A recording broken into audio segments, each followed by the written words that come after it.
chaque mot qu'on prononce est une énergie. En fait, lorsqu'on parle, on est toujours en train de prier. Chacune de nos vibrations, chaque chose que l'on émet est un ordre que l'on donne à l'univers. Si on se met à vibrer de la peur, on donne l'ordre à l'univers de nous faire vivre des situations où on a l'occasion de sentir cette peur. Et pareil, si on vibre de la joie, on donne l'ordre à l'univers de nous envoyer plus de joie.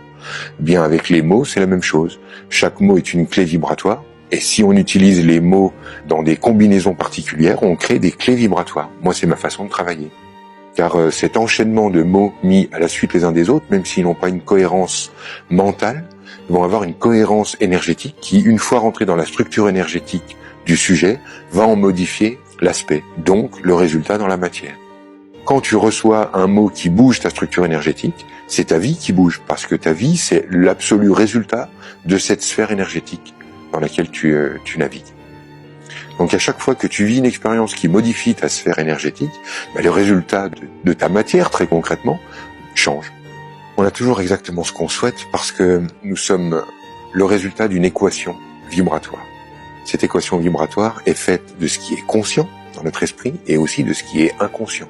Donc consciemment, je veux une montagne de pognon pour m'éclater avec et faire l'expérience de la liberté. Alors on va dire, non, moi je veux ça et c'est pas l'expérience que je fais.